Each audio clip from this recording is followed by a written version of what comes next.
The Galactic Remembrance Station floated in the darkness between three dying stars. It was old, older than most species could imagine. They had built it 12,000 years ago when they decided that someone needed to remember the dead. Grant pressed her face against the viewport of the shuttle and watched the station grow larger. It looked like a flower made of metal and crystal, its petals stretching outward into the void. Lights flickered along its surface like distant memories trying to stay awake. She was 34 years old. She had spent her entire adult life studying dead languages and forgotten cultures. Back on Earth, people had called her work pointless. Why study what was already gone? But believed that the dead deserved witnesses. Someone had to remember them. Commander Cole stood beside her. He was a tall man with tired eyes and gray at his temples. He commanded the Horizon's Edge, a small diplomatic vessel that had carried across half the galaxy to reach this place. "You sure about this?" he asked. "The do not exactly welcome visitors." Nodded. She had waited 3 years for permission to visit the archive. 3 years of applications and rejections and diplomatic negotiations. Humanity was young in galactic terms. They had only been traveling between stars for 200 years. To the ancient species, humans were children barely learning to walk. The shuttle docked with a gentle vibration. The airlock opened and stepped into the Remembrance Station for the first time. The air smelled like old books and electricity. The walls were covered with crystals that pulsed with soft light. Each crystal contained memories, songs and stories and histories of species that had lived and died across thousands of years. Awaited for them in the entrance hall. His name was, and he was old even by standards. His skin was pale blue and wrinkled like ancient paper. His eyes were large and dark and filled with a sadness that seemed to have no bottom. "You are the human linguist," he said. His voice was soft and dry like wind through dead leaves. Bowed her head in greeting. "I am honored to be here, Archivist." Studied her for a long moment. "Many species send representatives to our station. They come seeking tactical information about their enemies. They come looking for lost technologies. They come hopping to find weapons buried in the past. What do you seek?" Thought carefully before answering. "I want to listen," she said. "I want to hear the voices of those who are gone." The archivist's expression did not change, but something shifted in his eyes. "Follow me," he said. He led them through corridors lined with memory crystals. Thousands of them. Millions. Each one contained the echo of a civilization that no longer existed, felt the weight of all that silence pressing against her chest. Explained as they walked. The archive contained records from 847 spacefaring civilizations. Some had died in wars. Some had destroyed themselves. Some had simply faded away when their stars grew cold. They had collected their memories and stored them here so that something of them would survive. But they themselves were dying now, was one of the last of his kind. When his generation passed, there would be no one left to maintain the archive. Stopped walking. What will happen to all these memories when you are gone? Turned to face her. The Galactic Council has decided that the archive has no practical value. When we die, the station will be allowed to decay. Eventually, it will fall into one of the dying stars. The memories will be lost. Felt something cold settle in her stomach. All of them, every civilization, every voice. The archivist nodded slowly. The galaxy has seen too much death to mourn every species. The powerful civilizations focus on survival. They look forward, not backward. Only the lingered to remember, and soon we will linger no more. Put his hand on shoulder. She could feel his concern. He had warned her that this journey might break her heart, but had not come all this way to give up. She straightened her spine and looked directly at the ancient archivist. "I would like to access your oldest records," she said. "The civilizations that died so long ago that no one remembers their names." Tilted his head. "Why?" "Because someone should know they existed. Someone should hear their voices one more time before the end." The archivist was silent for a long moment. Then something strange happened. The corners of his mouth lifted slightly. It was not quite a smile, but it was close. "You are a curious creature," he said. "Very well. I will grant you access to the deep archives. Perhaps you will find meaning in the dust and silence. I confess I no longer can." He gave her a crystal key that glowed with pale blue light. The deep archives were at the center of the station, he explained. No one had visited them in over 1,000 years. Thanked him and began walking toward the heart of the dying station. Followed close behind, his hand resting on the weapon at his hip. He did not trust ancient places. The deep archives were darker than the rest of the station. The lights here were failing. Dust covered everything, walked between rows of memory crystals that had not been touched in centuries. She did not know what she was looking for. She only knew that she had to look. After hours of searching, she found it. A small crystal, cracked and corrupted, sitting alone on a forgotten shelf. She picked it up and felt it pulse weakly in her hand. The crystal's label was written in a language that had been dead for 9,000 years, but had studied dead languages all her life. She recognized it. She whispered. There had been a gentle species who communicated through singing. They had been peaceful and kind, and they had been destroyed when a rogue black hole consumed their star system. There had been no survivors, no one to carry their memory forward.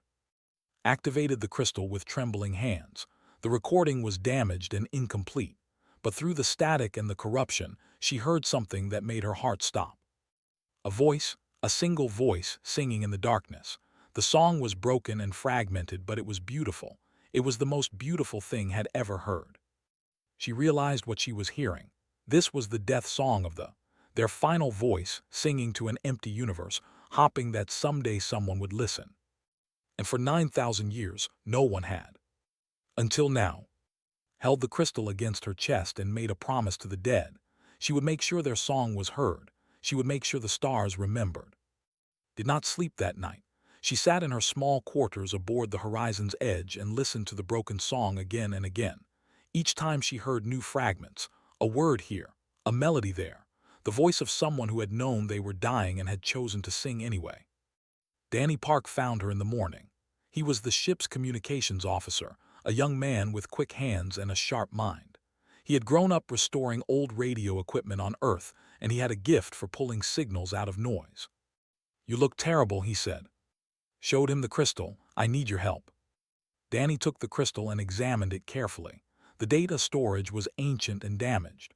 Most recovery specialists would have declared it, but Danny was not most specialists. "Give me a few hours," he said.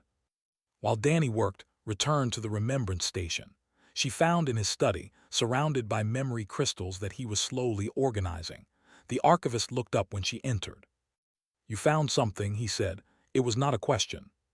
Sat down across from him. "Tell me about the—" Was quiet for a moment. Then he began to speak in his soft, dry voice. There were singers. Their entire civilization was built around harmony. They did not speak the way you and I speak. They sang. Every conversation was a song. Every law was a melody. Every history was a symphony. He closed his eyes, as if remembering something painful. They were gentle beyond measure. When they encountered other species, they did not fight. They sang songs of welcome. They believed that all beings could find harmony together if they only listened to each other. What happened to them? Asked. Opened his eyes. A rogue black hole. It came without warning. Their star system had no time to evacuate. In a matter of days, everything they had built was consumed by darkness. Felt tears forming in her eyes, and no one helped them. There was no time. The archivist's voice carried old grief. By the time the other species learned what was happening, they were already gone. We managed to recover a few artifacts, a handful of memory crystals, but most of their songs were lost forever. Wiped her eyes. The crystal I found. It contains a recording, a voice singing as their world ended. Went very still. You heard it. Part of it. My communications officer is trying to restore the full recording. The archivist rose from his chair and walked to the window. Outside, the dying stars cast their fading light across the station. 9,000 years, he said quietly. 9,000 years that crystal has waited in the darkness. And in all that time, no one thought to listen to it. Why not? Because there is no profit in mourning the dead. Turn to face her. Other species come to this archive seeking advantage. They want to learn how their enemies were defeated. They want to discover technologies that might give them power. But they had no weapons. They had no secrets. They had only songs, and songs cannot win wars. Stood up. Maybe that is exactly why their songs matter.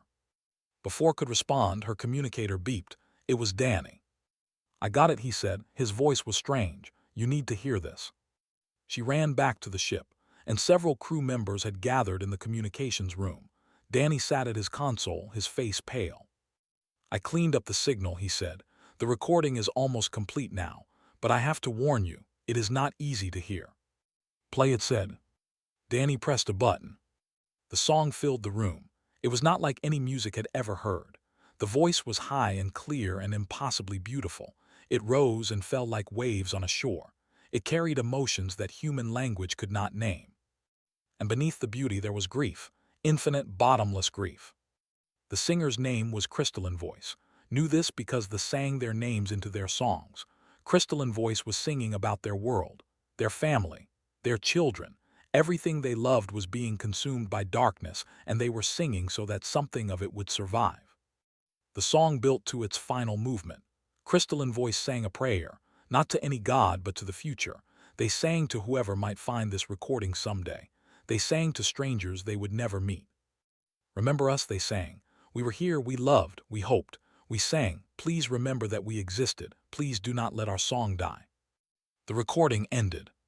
The room was silent, had turned away. His shoulders were shaking. Danny was crying openly. Even the hardened crew members looked stricken. Realized that her own face was wet with tears. 9,000 years, she whispered. They sang that prayer 9,000 years ago, and no one ever answered it. She looked at who had followed her to the ship. The ancient archivist stood in the doorway, his large eyes filled with something she had not seen before. Hope. I want to hold a memorial, said. A proper memorial for the... I want to play this song for anyone who will listen. I want the galaxy to hear their voice and know that they existed. Shook his head slowly. The Galactic Council will never approve such a thing. They will call it a waste of resources. I do not care what the Council thinks, said. Her voice was firm. They asked to be remembered. They asked with their dying breath. Someone has to answer that prayer, even if it is 9,000 years too late. Stepped forward. He had composed himself. The Horizon's Edge has communication equipment capable of broadcasting across multiple sectors. If you want to hold a memorial, I can make sure the song is heard. Looked at him with gratitude. Thank you. Smiled sadly. My grandmother used to say that the measure of a person is how they treat the dead. They deserve better than silence. Turned back to, will you help us? The archivist was quiet for a long moment. Then he nodded. I have maintained this archive for 300 years, he said. In all that time, no one has ever asked to honor the forgotten. Perhaps I had given up believing anyone ever would. He placed his hand over his chest in a gesture of respect. I will help you, Grant. Let us give the memorial they deserve. Word of the memorial spread quickly through the Remembrance Station. Several species had sent diplomatic vessels to the area for trade negotiations. Within hours, everyone knew that the humans were planning something strange. Stood in the central chamber of the station, preparing for the broadcast. The room was vast and circular, with a domed ceiling that displayed the stars outside. Memory crystals lined the walls like silent witnesses. Had positioned the Horizon's Edge to maximize the broadcast range. Danny had calibrated every frequency, had opened the station's own communication systems to amplify the signal. But not everyone was pleased. Ambassador 7 arrived at the central chamber with a group of his followers. He was a species known for cold logic and ruthless efficiency. His body was tall and thin, covered in smooth gray skin. His eyes had no pupils. They were solid black and showed no emotion. This is foolish, 7 said. His voice was flat and mechanical. You waste resources on the dead. You broadcast signals into space for no practical purpose. This is precisely why humanity remains a minor species. Faced him calmly. They were a peaceful civilization. They asked only to be remembered. They are extinct, 7 replied. They have been extinct for 9,000 years. Remembering them changes nothing. It brings no benefit. It serves no function. Several other aliens had gathered to watch the confrontation. Some looked curious. Others looked amused. A few looked uncomfortable. Took a deep breath. May I ask you a question, Ambassador? 7 tilted his head. Proceed. When they die, do you want to be remembered? The ambassador was silent for a moment. That is irrelevant. The focus on survival. We do not waste energy on sentimental concerns. But someday they will be gone, said. Every species ends eventually. When that day comes, will it matter if anyone remembers you? 7's black eyes fixed on her. You speak of things you do not understand. I understand that the died alone, replied. I understand that their last living member sang into the darkness, hoping someone would eventually hear. They placed their hope in the future. They believed that someday someone would care enough to listen. She stepped closer to the ambassador. If we ignore that hope, we prove it was meaningless. And if hope is meaningless, why do any of us bother building anything at all? Seven did not respond. His expression remained blank, but something shifted in his posture. He stepped back slightly. "Proceed with your memorial," he said. "I will observe." Nodded and turned to the gathered crowd. Aliens from a dozen different species had filled the chamber. Some had come out of curiosity, some had come to mock, but they were here. "Thank you all for coming," said. Her voice carried across the room. 9,000 years ago, a species called the lived among the stars. They were singers. Their entire civilization was built around harmony. They believed that all beings could find peace through music. She paused to let the words settle. When a black hole consumed their star system, they had no time to escape. Their entire species was destroyed in a matter of days. But one of them, a singer named Crystalline Voice, recorded their final song. They sang their grief and their love and their hope. They sang to whoever might find them in the future. Looked around the chamber. For 9,000 years that song has waited in silence. No one listened. No one cared. Today we change that. Today we answer their prayer. She signaled to Danny. The song of Crystalline Voice filled the chamber. It flowed through the station's speakers and broadcast outward into space. The voice rose and fell like a living thing. It carried grief and beauty and a desperate wish to be remembered. Watch the faces of the aliens around her. At first, many looked skeptical or bored, but as the song continued, their expressions changed. A tall warrior lowered his head. A group of merchants stopped whispering to each other. Even the cold face stood motionless. Then something unexpected happened. Began to weep. In 300 years of service at the archive, the archivist had never shown such emotion, but now tears flowed down his wrinkled blue face. His thin shoulders shook with silent sobs. The sight seemed to break something in the room. Others began crying too. Species who had never shed tears found themselves overwhelmed by feelings they could not name. The song reached its final movement. Crystalline Voice sang their prayer to the future. "Remember us. We were here, we loved, we hoped, we sang. Please remember that we existed." The song ended. The chamber was completely silent. No one moved, no one spoke. Then a soft chime broke the silence. Danny's voice came through his communicator. He said, his voice was shaking, "Something is happening. We are receiving a signal." "What kind of signal?"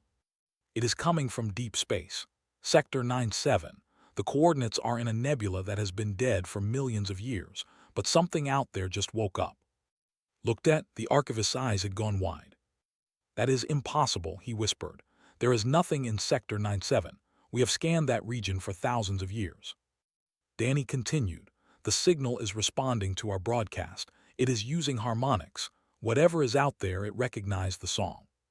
The gathered aliens began murmuring in confusion and wonder. Seven pushed forward through the crowd. "What have you done?" he demanded. Did not know how to answer. She had only wanted to hold a memorial. She had only wanted to make sure one forgotten voice was heard. But something in the universe had been waiting for exactly that. His voice came through the communicator. "I am setting course for the signal's origin.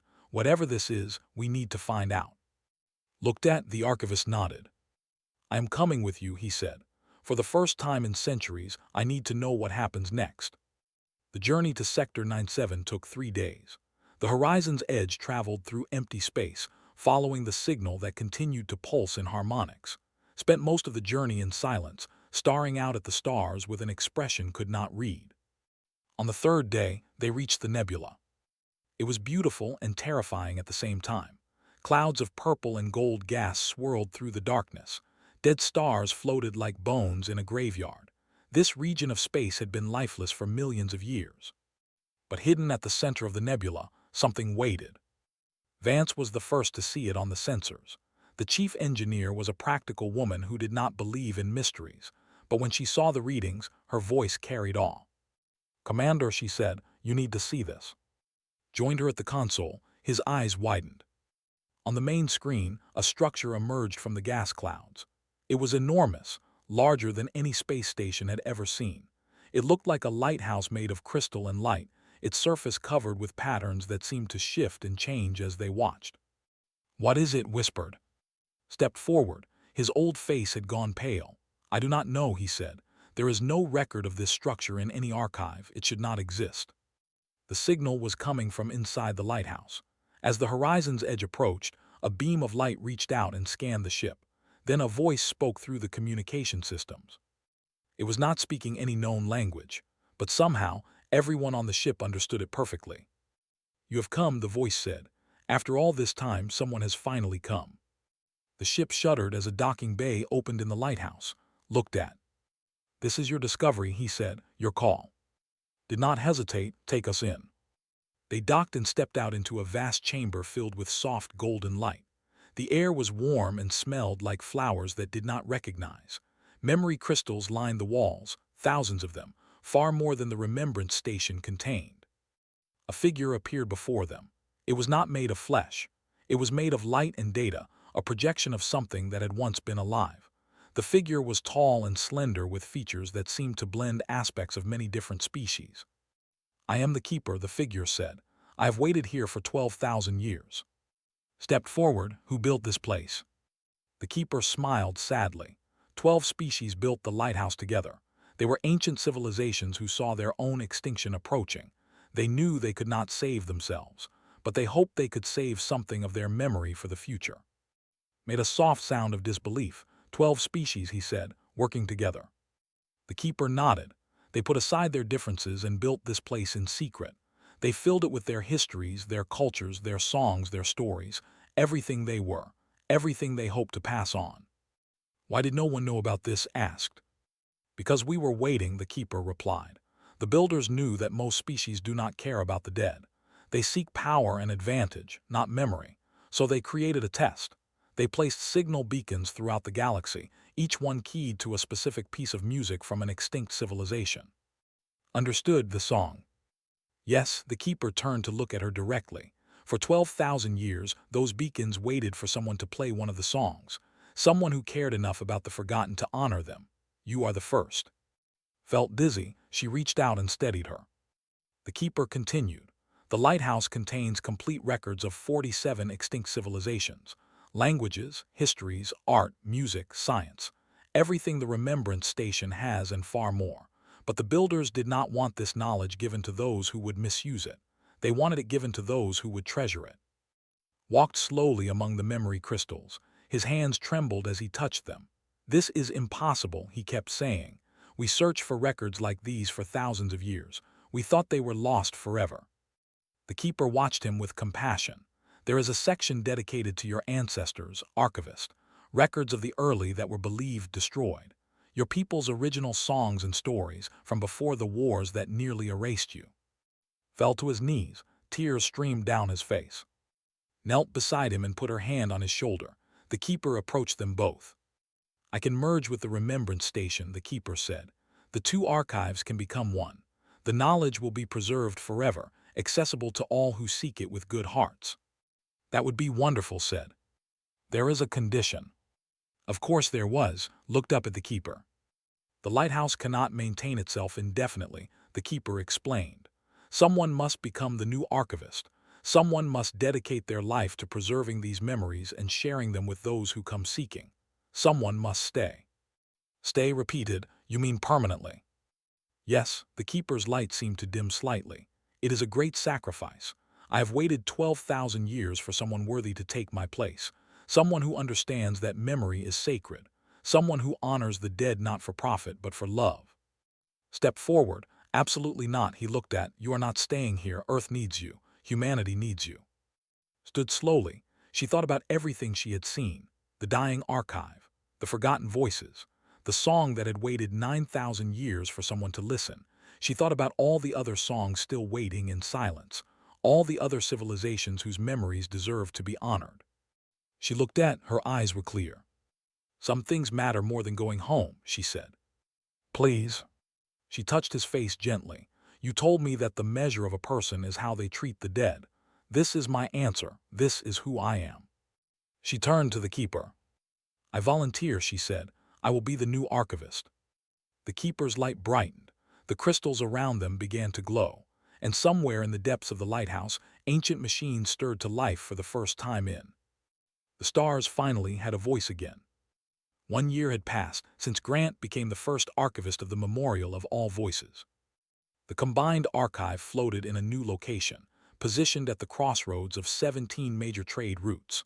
The Galactic Council had voted unanimously to protect and fund the memorial after representatives from dozens of species demanded it.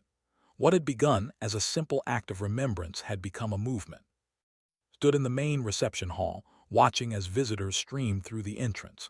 Species from across the galaxy came daily. Some came to research their own histories. Some came to learn about civilizations they had never heard of. Some came simply to listen to the songs of the dead.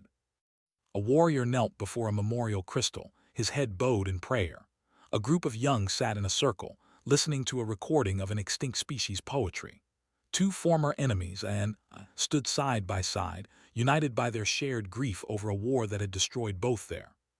Appeared beside.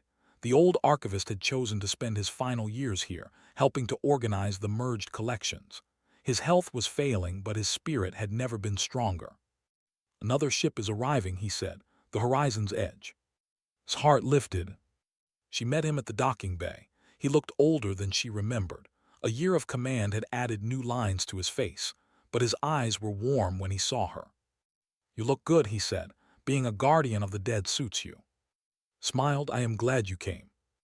They walked together through the memorial, stopped often to look at the displays, the memorials, the visitors who treated the place like sacred ground.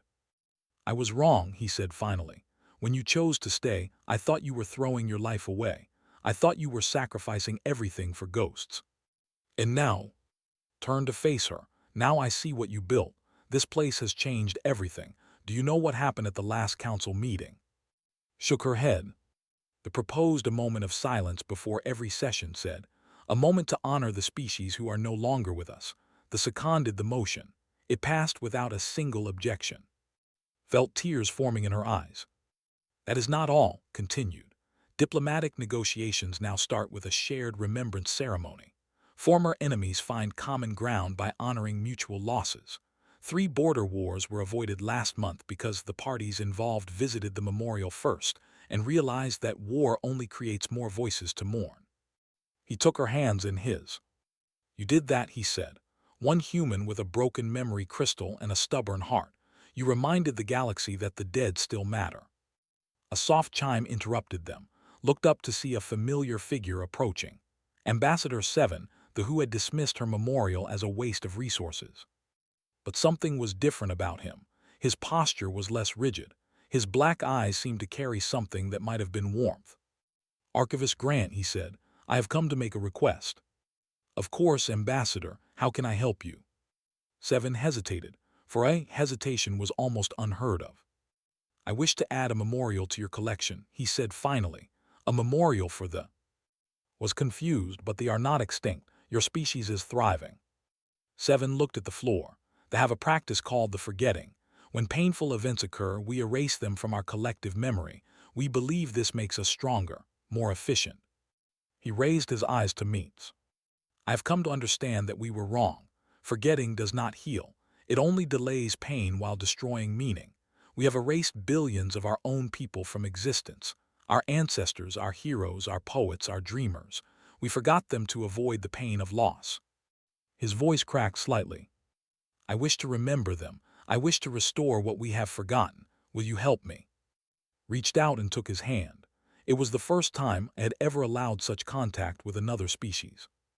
"Of course," she said, "that is what we are here for." The ceremony that followed was small but profound. 7 stood before a new memorial crystal and spoke the names of who had been erased from history. With each name, the crystal recorded his voice, preserving it forever. When he finished, he turned to the small crowd that had gathered. "I was taught that efficiency is the highest virtue," he said. "I was taught that sentiment is weakness. But I have learned that a civilization without memory is a civilization without meaning. We owe a debt to those who came before us, and debts must be paid." The crowd applauded, saw tears on faces that had never wept before. Later that day, she stood in the broadcast chamber and prepared for her weekly address. Beings across the galaxy tuned in to hear her speak. It was a responsibility she had never sought but had come to embrace. She looked into the camera and began. My name is Grant, and I am the first archivist of the Memorial of All Voices. I speak today for those who can no longer speak for themselves. She paused, gathering her thoughts. Humanity is young. We have only traveled the stars for 200 years. We will probably never build the grandest ships or discover the most powerful technologies. We are small in a galaxy of ancient giants. But we understand something that many have forgotten. The measure of a civilization is not what it builds, it is what it remembers. Power fades, empires crumble, technologies become obsolete, but a single voice preserved with love can echo forever. She felt the weight of all the memories surrounding her, all the voices waiting to be heard. Today I begin a new memorial, a species called the When Extinct 50 years ago. They were a small people who lived on a single world. They had no great armies or fleets. They had no influence in galactic politics. When their sun began to die, no one came to help them. Held up a small recording device. But their last survivor left a message before they died. They recorded their voice, hoping that someday someone would care enough to listen. She pressed play. A gentle voice filled the chamber. It spoke of love and loss and hope. It spoke of a people who had lived and dreamed and feared and hoped. It asked only to be remembered. When the recording ended, looked back at the camera. We hear you, she said softly. We remember you. You are not forgotten. Across the galaxy, beings of every species stopped what they were doing and listened. They heard the voice of the. They felt the weight of memory, and many of them, for the first time in their lives, understood why it mattered. In the central chamber of the memorial, Grant turned off the broadcast and stood alone among the memory crystals. Each one contained a voice. Each voice contained a universe. She touched one gently. I will remember you all, she whispered, for as long as I live. And when I am gone, others will remember. That is my promise. That is our gift. Outside the memorial, the stars burned on. Civilizations rose and fell. Wars were fought and peace was made. The galaxy continued its endless dance of creation and destruction. But at its heart, a human woman stood watch over the dead. And because of her, the stars remembered.